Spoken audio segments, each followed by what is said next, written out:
Magandang hapon po sa lahat. Yan po rin po ang Panginoon. Ginawa ko po ang video na to una po sa lahat. Para dun sa post ko kasi, di ba, na yung first fruit ko after na hemorrhagic stroke are si Jaron po. Parang gano'n na rin naman yan po. Pero ang totoo po ay hindi ko talaga inakay si Jaron. Hindi ko po sila inaakay pa that time. Kumbaga ako ay ano lang, parang nagmamasid lang po, ganyan. Pero syempre gusto ko sila maakay dahil mahal ko sila sa buhay. Ayoko sila mapahamak po. Yan, so purihin po ang Panginoon. So ang nangyari, although sinabi ko na po to sa post ko na ang talagang umakay po sa Panginoon, sa kay Jaron ay ang Holy Spirit po. Ang Holy Spirit po ang gumawa makapangyarihan po dahil na rin, yung kumbaga may nakita si Jiro sa TikTok, tapos nagtanong siya about rapture, salvation, and then right there and then, nagpabaptize siya ng gabi. After 50th anniversary yata po yun, nung gabi, nagpunta kami sa church at the age of 11, nagpabaptize siya. After ko ma-explain sa kanya ano yung salvation, rapture, yan po, yung word of God. So, glory to God po. And then, yung nga, binigay sa akin ng Panginoon, ito po yung sagot ng Panginoon, dahil sa nangyari sa akin sa Santa Barbara po, lalo na sa kalagayan ko na ako ay paralyzed nga, hemorrhagic stroke, yan, left body paralyzed po, yung halos mamatay na ako papunta ng church. Para lang sa gagamitan talaga ng kaaway ang lahat kahit na mahal mo sa buhay para lang ikaw ay mawala sa kanyang landas po. Kaya nga, habi ko, medyo mahina nga po yung realization ko, mabagal, kasi nung bata pa lang ako, hindi ko na ano yun, na parang napagtagpi-tagpi ko lang po.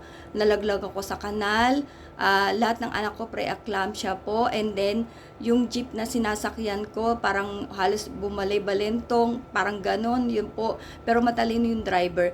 Kaya buhay pa rin ako. And then, 4 na opera na nga ang nangyari sa akin. Ito yung last nga, yung aking sa brain, pero buhay pa rin ako. At nakakalungkot yung ilan ba? Dalawang kapatid ko, dalawang kuya ko na pareho pong na-stroke. Yan po. Pumutok yung agat, kung ako nagkakamali pareho, pero hindi nga sila. Anyway, may ano po yung Panginoon do, may sagot po rin sa akin, pero hindi ko na po i-share po sa inyo. Po rin po ang Panginoon. So, yun nga, binigay sa akin si Jaron para maingatan ako, para may kasama ako. Yun po, dahil talagang mahirap na mag-solo lang ako. Dahil that time talaga, halos ma-hospital na ako dahil sa mga nangyari. At kinuwento ko na rin po yun sa live ko.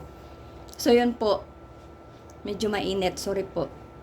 Pangalawa po, yung post ko kahapon, 'di ba, pinaka-scary yung mananagot ka sa Panginoon pag nag-share ka ng word of God na mali-mali po, dahil talagang ang accountability po talaga ay sa Panginoon. Lahat tayo accountable po sa lahat ng actions po natin. So yan po, glory to God.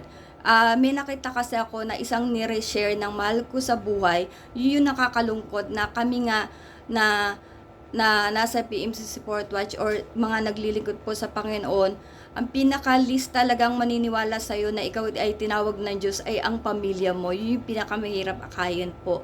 So, may nakita akong shinare niya. Yan, parang napaano lang yung attention ko doon. Although, sinusundan niya na yung ano na yun, yung vlogger na yun, yun po. So, nung nakita ko yung post, sabi ko parang alam ko tong verse na to. So, inantay ko siya magsalita.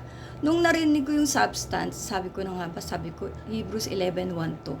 At nilagay niya Hebrews 11:11. So, pwedeng nagkamali lang po siya. Pero kasi yung sinabi niyang ano, kaya nga po sabi ko yung accountability, yan po ay nakakatakot. Kasi kaluluwa po ang inaakay mo, nagsishare ka, kahit sabi mong papalakas po ng loob yan, ay accountable po tayo sa lahat po, sa mga ginagawa po natin. Purihin po ang Panginoon. At ang nakakatakot pa, syempre, mahal ko sa buhay, ang akayin sa mali. Kaya nga yung taong bulag, nag-akay ng bulag, mapupunta sa kapahamakan po. Yan po, purihin po ang Panginoon. At ngayon talaga, sa panahon ngayon, nasa Bible po yan, na talagang maraming mag-aanyong tupa, ganyan po, ganyan parang malinis, ganyan maraming mangangaral, 'di ba, na kumbaga mga bulaang mangangaral yan po. Sobrang dami, hindi na po ako mag-mention. Yan po, so bahala na lang ang Panginoon. Sana nga po ay sila po ay magising, or sana po sila po ay kahabagan po ng Panginoon para sila po ay makatanggap po na salvation. Yan po, maunawaan po nila ang salita ng Diyos po, purihin po ang Panginoon. Dahil ako po, sa sarili ko po, nung ako'y inutusan ng Panginoon na magdala ng kanyang mga salita, 2024 po, hindi ko naramdaman yung pagiging proud. Ang naramdaman ko, takot, panginginig, na parang, Lord, ako ba talaga? Kasi malalaman ng buong mundo, lahat ng sinasabi mo, pakikinggan nila. Lalo ni mga gagaling sa verse, sa Bible. Hindi ko nga natapos ang buong Bible pa po. Yan. Kaya sabi ko yung sumagot nung may nagtanong kasama ko sa church, hindi ako sumagot. Ang Diyos po, purihin po ang Panginoon. Kaya talagang everyday, nginig na nginig ako. At yung nga po purihin ng Panginoon nung natapos, sabi ko nga yung hudyat na pinag-stop ng mahal na Apostle Jonathan Periol, yung nangangaral na kung di naman sa mga market evangelism, kung live lang po, ay magtigil na. So, yun yung ano sa akin ng Panginoon na, Veronica, you did a good job. Kasi pinapag-English pa ako ng Panginoon eh. Sabi ko, ano ba yan? Bara-bara ba yung English ko? Hindi ako fluent. Although, yung nga po, nakakapagsalita. Bakit ako pinapag-English ng Panginoon? Dahil nga po, ang Panginoong Hesus po ay ang Panginoon at tagapagligtas lang po ng lahat ng sangkatauhan. Ibig sabihin kung ikaw ay Japanese, whether you are Chinese, Japanese, Muslim, Korean, we have only one Lord and Savior po, and that is Jesus Christ. Glory to God po. So, yun nga, bagamat ako nga sabi ko, nag-start ako sa ukay-ukay, biglang napupunta ako sa pag-share po ng kanyang mga salita. So, yung Holy Spirit ang naglilid sa akin. Pero nung ako po ay nabaptize na talaga, sa office, wala kami masyadong ginagawa. Bigla akong naghanap sila ng work, pero ako naman, share po ng Word of God. Hindi ko alam, siguro Holy Spirit talagang, yun na nga yun ang gumagawa po sa akin, na in love ako sa Panginoon po, purihin po Panginoon. So, kaya dun sa iba po sa atin, kasi sa panahon ngayon, nasa Bible po yan, marami talaga nangangaral. Sorry po, sobrang init po. Marami nangangaral na hindi karapat-dapat, hindi tinawag po ng Panginoon. Ako sa sarili ko po, sabi ko nga later on ko na lang napagtato na ako po'y mapalad. Yan po. So, saka ko nasasabihin po yung may mga dahilan po, rin po Panginoon. Saka ko na lang naisip yun na pero nung una talaga, takot na takot ako, everyday nginig ako, kaya nga nakita ng Panginoon kahit ako may sakit, nagsishare po ako ng Word of God, and then nabiyayaan nga po ako mabigyan ng day off ng Saturday, Sunday, kasi from Monday to Sunday nag-share ako ng Word of God. So yun po yung trial, and then ang temptation doon, kung gagawin ko ba yung utos ng Diyos. Nag-English pa ako. Bakit nga ako pinag-English ng Panginoon? Dahil ito nga po ay para sa buong mundo. Yan. So nagawa ko ng pupurihin po ang Panginoon, and then yung nga yung pinastop. So glory to God na ako'y pinagtagumpay po ng Panginoon. So purihin po Panginoon sa atin po lahat. Kaya ako ginawa tong video na to, lalo na yung mahal ko sa buhay ang mapapahamak po. Bagamat talaga mahal mo sa buhay, yan ang napakahirap akayin, na hindi sila maniniwala na ikaw tinawag ng Diyos, di ba? Parang ang sama-sama mong tao parang mga ganun ba, di ba po?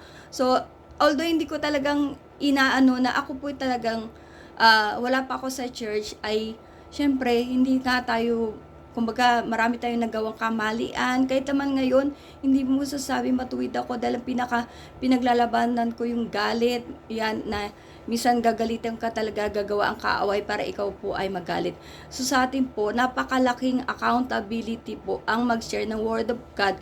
Kung hindi ka naman po tinawag ng Panginoon, hindi ka inutusan ng Diyos, yung mga false visions po, ganyan, na kasi ang kaaway po talaga maglalagay nga rin sa atin, nakakala natin galing sa Diyos, pero ang totoo galing po sa kaaway.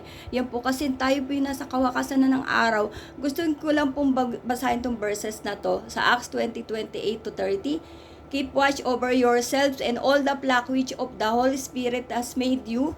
Nako, nawala. Saglit po. Has made you, nawala na naman. Sorry. So, sana bumalik. So, wait lang po. Ayan. So, sa Acts 20:28 po, eto na siya. Acts 20:28-30, keep watch over yourselves and all the flock which of the Holy Spirit has made you overseers, be shepherds of the church of God, which He bought in His own blood. I know that after I leave, savage wolves will come in among you and will not spare the flock. Even from your own number, men will arise and distort the truth in order to draw away disciples after them. At nangyayari na po. Kaya nga para sa akin, syempre, ayoko mapahamak po ang aking mahal sa buhay, mga tao na mahal ng Diyos. Hindi, kaya nga po ako, kahit may sakit, nangangaral, yan po, di ba, Hebrews, tawag dito, parang 6:10, ang Diyos ay hindi liko para limutan ang mga gagawa nyo na pinakita nyo sa yung pag-ibig nyo hindi ko po memorize anyways, yun po. So, God is not unjust. Okay po. So, basta sa Hebrews 16 po yan na ang Diyos naman po ay nagre-reward. Yan, na kahit ikaw ay, like ako, may sakit na, so ang aking, kumbaga, pag-asa, pag ako'y may nangyari sa akin, namatay ako, syempre, sa langit po ang tuloy. Puri po, Panginoon. Basta maingatan ko lang po ang kaligtasan na natanggap ko by faith, yun po, by grace, 'di ba? Hindi sa gawa, sabi ko nga, yung gawa, susunod na lang po yan. Ang Diyos ay pantay sa ating lahat. Hindi pwede yung nagagawa ng mayaman na hindi kayang gawin na mahirap po ay parang ganon, 'di ba? Hindi po by words, susunod na nga lang po yan. So, salamat po sa lahat. Sana po sa mga nangangaral po ay magkaroon po tayo, na maakay pa rin tayo, makita natin ang katotohanan, malaman natin ang katotohanan, maakay po tayo sa tamang pananampalataya po, kasi doon po tayo lalago, yan sa tamang nagtuturo po, at saka doon tayo magbabago, di ba? Kailangan may taong tamang pinadala ang Diyos para tayo po magbago, para tayo matuto, lumakat po sa daan ni Kristo. Salamat po at purihin po ang Panginoon.